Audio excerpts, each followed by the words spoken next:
Hi guys, huwag pong kalimutang mag-like, mag-share, at mag-subscribe. Maraming salamat! Ang kanser ay isa sa mga sakit na walang lunas. Magpasa hanggang ngayon ay mahirap ang modernong medisina upang ito ay maagapang. Ang January ay Cervical Cancer Awareness Month, habang ang buwan naman ng Pebrero ay National Cancer Prevention Month. Kasabay ng gallbladder at bile duct, ang kanser ay hindi man malulunasan, ngunit maaari pa ring iwasan. Nakalulungkot na ilan sa mga pinakakapitagang haligi ng industriya ay kinuha sa atin ang sakit na ito. Kaya't samahan niyo ako upang ating balik-tanawin ang 10 veteranong aktor at aktres na kinuha ng sakit na cancer. Number 10. Si Francis Magalona. Si Francis Magalona ay isa sa mga haligi ng tugtuging Maka-Pilipino. Kilala rin siya sa katawagang bilang Francis M. Matapos malaman na siya ay may leukemia, ay 2 beses na sumailalim ito sa gamutang chemotherapy. Ipinanganak ng ika-4 ng Oktubre taong 1964. Si Francis M. ay pumanaw ng ika-6 na Marso taong 2009 sa edad na 44. Si Francis M. ay nagawaran ng Presidential Medal of Merit ng taong 2009 matapos nang siya ay pumanaw dahil sa kanyang mga naiambag sa musikang Pilipino. Number 9. Rudy Fernandez. Ipinanganak sa pangalang Rodolfo Padilla Fernandez o mas kilala sa pangalang Rudy Fernandez o The Boy. Siya ay isa sa pinakakapitagang aktor dahil na rin sa hindi matatawaran nitong galing sa pag-arte, hindi lamang sa pelikulang aksyon, kundi maging kahit ano pang ginagampanan nitong papel sa pelikula. Ilan sa mga pelikulang kanyang ginampanan ay ang Batuigas, Pasukin si Waway, Operation Get Victor Corpus at ang Rebel Soldier. Nang ika-4 ng Hunyo taong 2008, 3 araw matapos nitong ipagdiwang ang ika-25 anibersaryo ng kasal sa asawa nitong si Lorna Tolentino, ay pumanaw si The Boy matapos ng ito ay magka-seizure at pumanaw dahil sa perimpulmonary cancer sa kanilang tahanan. Ipinanganak ng ika-3 ng Marso taong 1952 sa edad na 56 na taong gulang.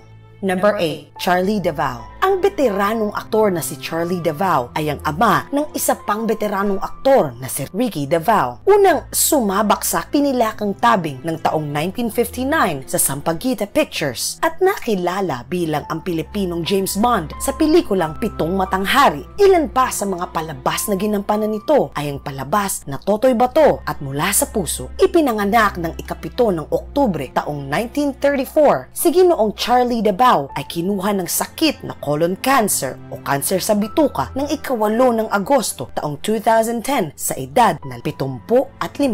Number 7. Susan Fuentes. Kilala bilang Queen of Visayan Song, si Susan Fuentes ay nagpasikat sa mga kantang Usahay, Matudnila at ang Miss Kita Kung Christmas. Si Susan Fuentes ay naging matagumpay dahil na rin sa paggawa nito ng mga kantang hindi lamang sa wikang Visayan at Tagalog, maging sa wikang Hiligyanon at Ilocano. Ipinanganak ng ika-1 ng Nobyembre taong 1954. Si Susan Fuentes ay kinuha ng sakit na colon cancer o cancer sa bituka ng ika-7 ng Setyembre taong 2013 sa edad na 58.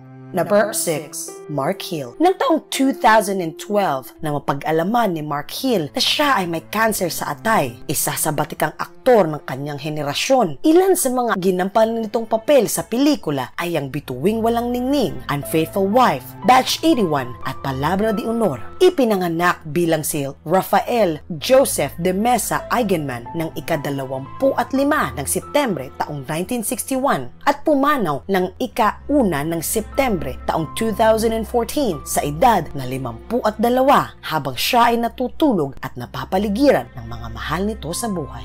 Number 5. Johnny Delgado. Ipinanganak ng ika-28 ng Pebrero taong 1948, si Johnny Delgado o Juan Marasigan Felio sa totoong buhay ay nalamang may cancer siya sa prostate ng taong 2008. Ngunit hindi nagtagal ay sinabi ng mga doktor na mali ang impormasyong naibigay sa kanya o misdiagnosed. Sa halip ay ang sakit di umano ng veteranong aktor ay lymphoma. Sa kabila ng pag-aalaga, pagmamahal at suporta na ibinigay sa kanya ng aktres nitong asawa si Ginang Loris Guillen at ang mga anak nila na sila Ana Felio at Ina Felio. Ang aktor na si Johnny Delgado ay pumanaw ng ika-19 ng Nobyembre taong 2009 sa edad na 61. Number 4, Rio Diaz. Ang aktres at TV host at beauty queen din na si Rio Diaz ay ang kapatid ng nanalong Miss Universe na si Gloria Diaz. Ang aktres na si Rio ay nakuha ang korona bilang mutya ng Pilipinas ng taong 1977 at ika-4 sa patimpalak ng Miss Asia ng taong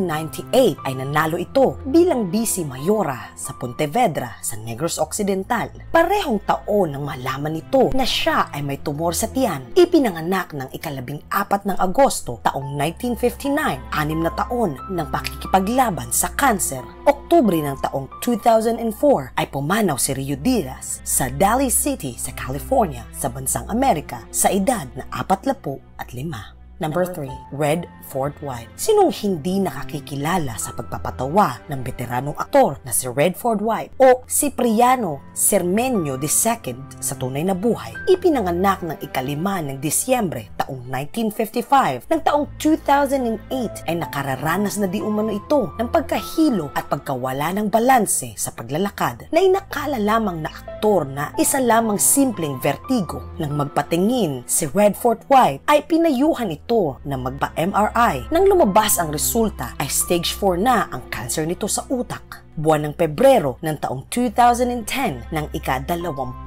ng Hulyo taong 2010 ay binawian na nga ng buhay ang batikang komedyante sa edad na 54. Number 2, Spanky Manikan. Ang veteranong aktor na ito ay nanalo bilang Best Supporting Actor sa Metro Manila Film Festival sa pelikulang Himala na pinagbidahan ni Nora Honor ng taong 1981. Ipinanganak ng ika-22 ng Marso taong 1942. Nito lamang 2017 nang malaman ni Spanky na siya ay may stage 4 cancer. Ika-14 ng Enero nito lamang taong 2018 nang bawian si Spanky Manikad ng buhay dahil sa lung cancer sa edad na 75.